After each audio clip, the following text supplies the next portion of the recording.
আজকের সেশনে আপনাদের স্বাগত জানাচ্ছি। আমি মোহাম্মদ সাব্বির হোসেন। আজ আমরা সফল ছাত্র নেতৃত্বের ভিত্তি স্থাপন বা মৌলিক কিছু বিষয় নিয়ে কথা বলবো এবং এই বিষয় সম্পর্কে প্রশ্ন ও উত্তরের মাধ্যমে জানার চেষ্টা করব। আসুন তাহলে শুরু করা যাক। এবার ভিডিওটি একটি পজ দিন এবং চিন্তা করুন লিডারশিপ বলতে আসলে কি বোঝায় বা লিডারশিপ মানে আপনি কি বোঝেন।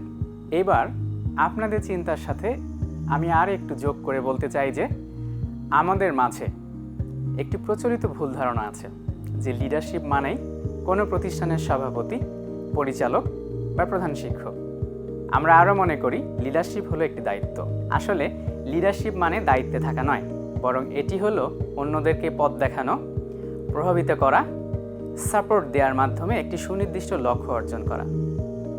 এটি কারো ওপর কর্তৃত্ব বা প্রভাব খাটানো নয়, বরং পারস্পরিক সহযোগিতা এবং অনুপ্রেরণা প্রদানের একটি দিক।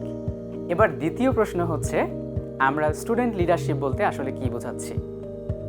যখন আমরা ছাত্র নেতৃত্ব সম্পর্কে বলি তখন আমরা মূলত একাডেমিক পরিবেশে এই নেতৃত্বের গুণাবলীর বিকাশের দিকে মনোনিবেশ করি।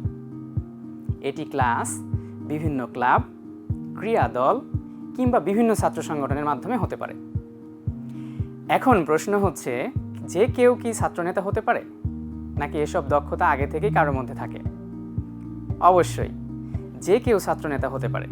নেতৃত্বের দক্ষতা শুধুমাত্র নির্বাচিত কয়েকজনের মধ্যেই সীমাবদ্ধ নয়, এগুলো শেখার মাধ্যমে এবং অনুশীলন ও অভিজ্ঞতার মধ্য দিয়ে অর্জন করা যেতে পারে। এবার একটি গুরুত্বপূর্ণ প্রশ্ন হচ্ছে, একজন ছাত্রনেতার কি মৌলিক দক্ষতা থাকা উচিত? একজন সফল ছাত্রনেতা হতে হলে অনেকগুলি মৌলিক দক্ষতা প্রয়োজন।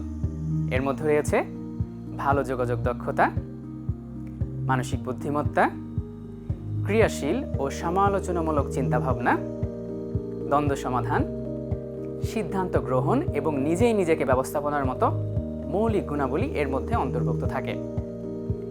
নেতৃত্ব হচ্ছে একটি চলমান ধারা এবং চলমান যাত্রা।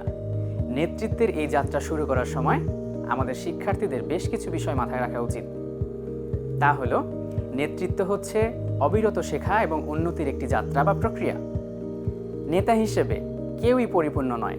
প্রতিটি নেতাই তাদের চলার পথে বিভিন্ন ধরনের চ্যালেঞ্জ এবং সমস্যার সম্মুখীন হবেন। নেতৃত্ব চর্চা বা অনুশীলন করার জন্য আমরা আমাদের শিক্ষার্থীদের যে পরামর্শগুলো দিতে পারি, প্রথম পদক্ষেপ হিসেবে আমরা প্রত্যেককে তাদের কাছে নেতৃত্বের অর্থ কী তা জানার জন্য উৎসাহিত করতে পারি। তাদের এমন কিছু নেতাদের সম্পর্কে চিন্তা করতে বলতে পারি যেন তারা তাদের চিন্তা করার মাধ্যমে তাদের গুণাবলী থেকে অনুপ্রাণিত হয়। মনে রাখতে হবে যে প্রতিটি নেতার যাত্রা কোথাও না কোথাও থেকে শুরু হয়। এই যাত্রা আপনাকে কোথায় নিয়ে যায় তা দেখতে আমরা সকলেই অত্যন্ত আগ্রহী। আজ আমাদের সাথে থাকার জন্য সবাইকে ধন্যবাদ। আশা করি পরবর্তী সেশনে দেখা হবে। সে পর্যন্ত ভালো থাকুন, সুস্থ থাকুন, সুন্দর থাকুন। ধন্যবাদ সবাইকে।